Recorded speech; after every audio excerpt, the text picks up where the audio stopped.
Qu'est-ce qui est préférable? Rembourser ces crédits ou commencer par épargner? Vous disposez de 500 € supplémentaires chaque mois. Que devriez-vous en faire? Rembourser votre crédit plus rapidement? Les placer sur votre épargne? Ou répartir cette somme entre les deux? À première vue, on pourrait penser que la réponse se trouve à l'aide d'une simple calculatrice.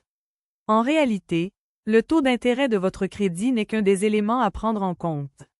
Votre sécurité financière, le montant de votre épargne disponible, le type de dette, son coût, votre situation familiale et professionnelle, ainsi que vos projets futurs font également partie de l'équation. Prenons une situation concrète. Imaginez, vous avez 10 000 € d'épargne. Dans le même temps, vous avez 15 000 € de crédit à la consommation, à un taux d'intérêt relativement élevé. Votre première réaction pourrait être: je vais rembourser immédiatement 10 000 € et économiser des intérêts. D'un point de vue purement mathématique, cela peut sembler raisonnable. Mais si ces 10 000 € représentent l'intégralité de votre réserve financière, après ce remboursement, vous vous retrouvez pratiquement sans liquidité disponible. 2 mois plus tard, votre voiture nécessite une réparation importante, ou vos revenus diminuent temporairement, ou une dépense familiale imprévue de 3 000 € survient. Si vous n'avez plus de réserve, que risquez-vous de devoir faire? Souscrire un nouveau crédit. Vous avez alors remboursé une dette pour potentiellement en créer une autre. C'est précisément pour cette raison que je déconseille d'analyser un crédit indépendamment de votre situation financière globale. Premier objectif: construire une sécurité financière minimale. Avant d'accélérer significativement le remboursement d'un crédit, posez-vous cette question. Si mes revenus s'arrêtaient ou diminuaient demain, combien de temps pourrais-je couvrir mes dépenses essentielles sans avoir recours à un nouveau crédit? C'est précisément le rôle de votre réserve financière. Absorber les événements que vous ne pouvez pas prévoir. Son montant ne doit pas être déterminé arbitrairement. Un foyer disposant de 2 revenus stables n'a pas nécessairement les mêmes besoins qu'un entrepreneur dont les revenus varient chaque mois. Dans certaines situations, une réserve correspondant à 3 mois de dépenses essentielles peut être adaptée. Dans d'autres, 6 mois seront plus raisonnables. Parfois, davantage sera nécessaire. Le niveau de réserve approprié dépend du niveau réel de risque dans votre vie financière. Deuxième objectif: comprendre le coût réel de vos crédits. Toutes les dettes ne se valent pas.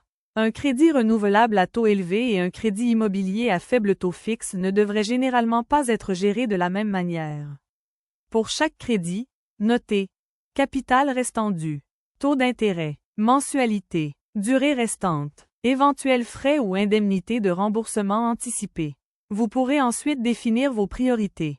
En règle générale, plus une dette est coûteuse, plus il est pertinent d'envisager sérieusement son remboursement anticipé.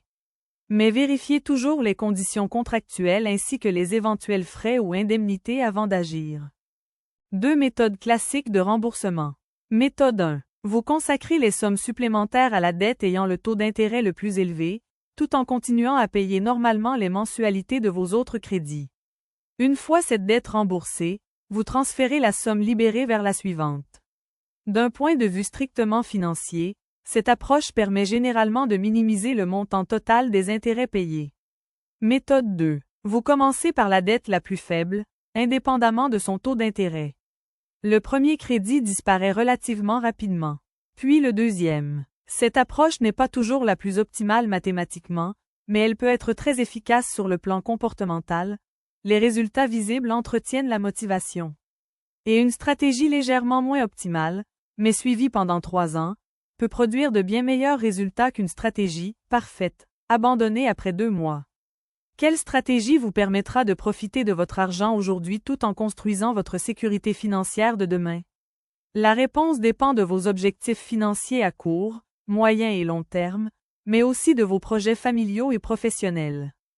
Cependant, si vous souhaitez aller plus loin et savoir comment construire un plan réellement adapté à votre situation, je vous invite à découvrir la masterclass, dont vous trouverez le lien ci-dessous. Vous y apprendrez à mieux gérer vos finances, sortir du cycle des crédits et commencer à épargner, à votre rythme, sans avoir besoin de passer par un coaching individuel. C'est une méthode simple, concrète, autonome et 100% confidentielle. Vous y trouverez 20 audios courts, un cahier de travail et 4 axes de progression, pour avancer pas à pas vers vos propres objectifs financiers. Alors, faut-il épargner ou rembourser? Je préfère envisager cette décision sur 3 niveaux. Niveau 1, la sécurité. Commencez par constituer une réserve financière minimale adaptée à votre situation. Niveau 2, les dettes coûteuses. Analysez en priorité les crédits dont le coût pèse réellement sur vos finances. Niveau 3, construire simultanément votre avenir. Une fois votre situation stabilisée, vous pouvez répartir vos ressources disponibles entre remboursement accéléré, épargne et objectifs futurs. Supposons que vous disposiez de 800 € par mois après vos dépenses et engagements habituels. Selon votre situation, vous pourriez par exemple répartir cette somme ainsi. 500 € remboursement accéléré. 300 € épargne. Une fois le crédit remboursé, ces 500 € ne doivent pas automatiquement se transformer en nouvelles dépenses. Vous pouvez alors réorienter une partie ou la totalité des 800 € vers votre épargne et vos objectifs futurs. C'est à ce moment-là que le système commence à travailler particulièrement puissamment en votre faveur. Le piège après la dernière mensualité.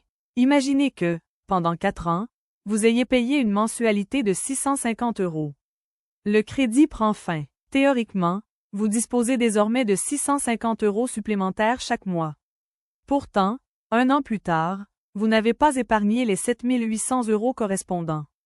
Pourquoi? Parce que l'argent libéré s'est progressivement fondu dans vos dépenses quotidiennes. Une stratégie très simple consiste à programmer le virement automatique vers votre épargne avant même le paiement de la dernière mensualité du crédit. Votre niveau de vie change à peine. Votre capacité à épargner, elle, peut changer considérablement. La meilleure question à vous poser, au lieu de vous demander uniquement « Dois-je rembourser mes crédits ou épargner ?» demandez-vous plutôt « Quelle combinaison me permettra à la fois de réduire le coût de mes dettes, de protéger ma sécurité financière et de construire mon avenir ?»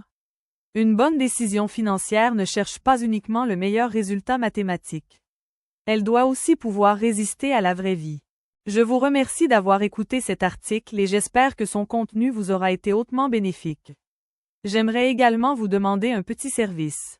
Pour me soutenir et me permettre de continuer à créer des contenus qui vous sont utiles, aimez et partagez cet article autour de vous. En général, je demande à chaque personne de le partager avec 4 personnes. Je suis certaine que vous pouvez penser à 4 personnes qui seraient heureuses de découvrir ce contenu. À très bientôt.